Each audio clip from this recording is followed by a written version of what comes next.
ययाति आशां च हि निराशांच मोहिनीं शोषिणी मतेः युगपत् संत्यजेद्यस्तु सैव वैराग्य मृच्छति।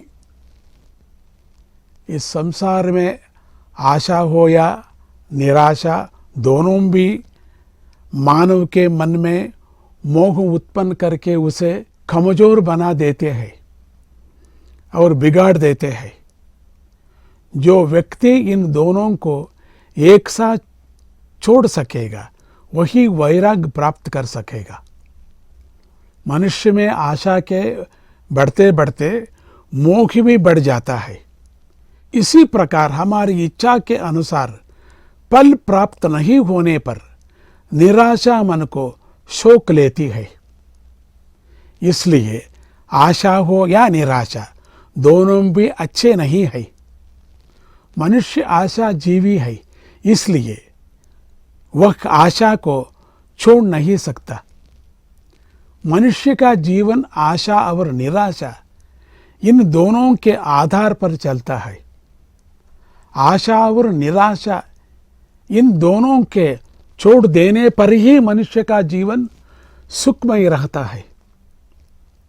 इन दोनों का छोड़ देने वाले व्यक्ति में वैराग्य पैदा हो जाता है। वैराग्य पैदा होने पर जीवन में सुख दुख या उतार चढ़ाव की अनुभूति नहीं होती है। उसी जीवन का परमात्म प्राप्त हो जाता है।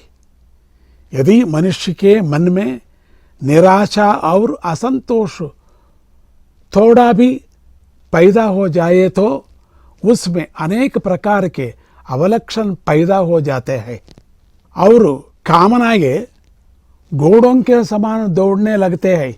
इसलिए सबसे पहली बुद्धि को पाठ सिखाना चाहिए।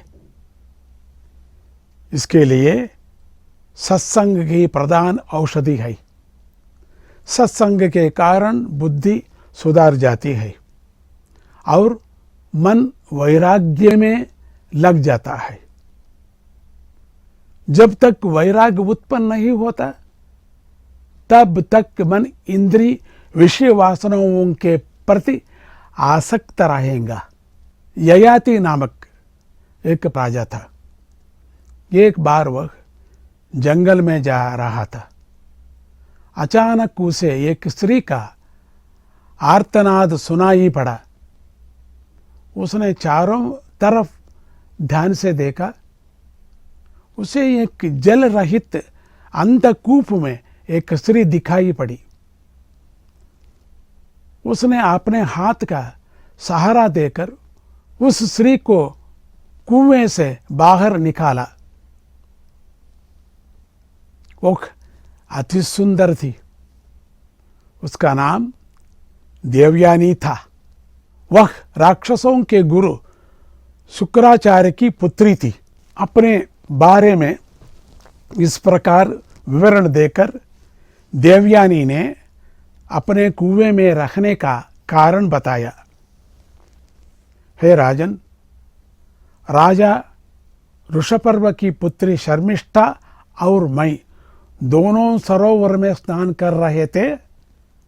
इतने में हवा का झोंका आया और किनारे पर रखे हमारे कपड़ों को तितर बितर कर गया।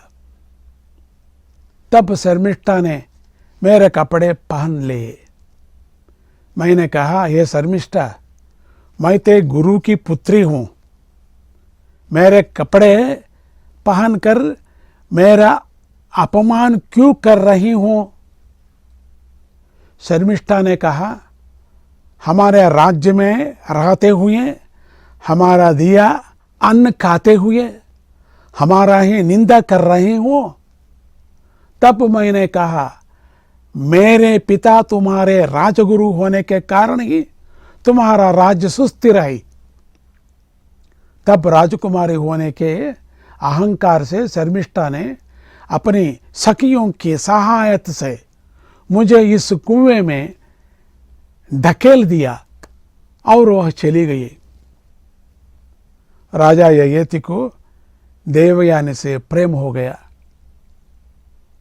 दोनों ने विवाह करने का निश्चय किया। देवयानी के बारे में सारे विवरण जान लेने के कारण ययाति ने वचन दिया कि वह सपरिवार आकर देवयानी से यथा नियम विवाह करेगा। घर पहुंचने के बाद देवयानी ने अपने पिता को सारी घटना सुनाई। उसने अपने पिता से आग्रह किया कि वह इतने अपमान के बाद इस राज्य में नहीं रह सकेगी, इस राज्य को छोड़कर कहीं दूर चले जाएंगे। देवयानी शुक्राचार्य की लाडली बेटी होने के कारण शुक्राचार्य बेटी की बात को इनकार ना कर सके। शुक्राचार्य ऋषपर्व के पास गए और राज्य छोड़कर जाने का अपना निश्चय बताया। शुक्राचार्य समस्त राक्षसों के गुरु थे, अत्यधिक मंत्र शक्ति से युक्त समर्थ गुरुवर थे। ये है, ऐसा है। यदि ऐसा व्यक्ति राज्य छोड़कर चला जाएगा तो राज्य की बड़ी हानि होगी। इसलिए राजा वृषपर्व ने शुक्राचार्य से राज्य छोड़कर न जाने की प्रार्थना की। तब देवयानी ने शर्त रखी कि अगर शर्मिष्ठा देवयानी की दासी बनकर सेवा करेगी तो वे राज्य छोड़कर नहीं जाएंगे। राजा ने यह शर्त मान लिया। तब से शर्मिष्ठा देवयानी की दासी बन गई। ययाति अपने राजधानी से शुक्राचार्य के आश्रम आने से पहले ही यह सब हो गया। उसके बाद बड़े वैभव के साथ देवयानी और ययाति का विवाह हुआ। देवयानी की शर्त के अनुसार शर्मिष्ठा को देवयानी की दासी बनकर ययाति के राजमहल जाना पड़ा। देवयानी ने पहले ही शर्मिष्ठा को आदेश दिया कि वह कभी भी राजा के सामने न आए। इस प्रकार कुछ समय बीत गया। किसी प्रसंग में ययाति ने शर्मिष्ठा को देख लिया, कुछ प्रसंग में देख लिया। उसके सौंदर्य से वह आकर्षित होकर उसे गंधर्व विवाह कर लिया।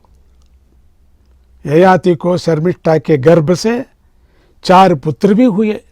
देवयानी को यह समाचार पहुंचा। वह आग बबूली हो गई। तुरंत उसने अपने पिता के पास जाकर सारा समाचार सुनाया। शुक्राचार्य क्रोधित होकर ययाति को शाप दिया कि वह वृद्ध बन जाए। ययाति भयभीत होकर शाप विमोचन का मार्ग बताने की प्रार्थना की। तब शुक्राचार्य ने कहा कि यदि ययाति का कोई पुत्र उसे अपना यवन प्रदान करते ययाति शाप से विमुक्ति हो जाएगी। देवयानी के पुत्रों को बुलाकर ययाति ने यवन दान की याचना की। उन्होंने सरासर इनकार कर दिया। तब शर्मिष्ठा के पुत्र पुरूरव ने अपना यौवन पिता को दिया। 1000 वर्ष तक राज्य का सुख भोग करने के बाद ययाति को वैराग्य आया। वैराग्य भाव के उत्पन्न होने के कारण ययाति ने अपना यौवन पुत्र पुरूरव को वापस दे दिया और स्वयं वृद्ध बन गया। तब ययाति भगवत ध्यान में लीन होकर शेष जीवन बिताने लगा। बहुत ही है कथा। और एक बार सुनूंगा। जय गुरुदत्त, श्री गुरुदत्त।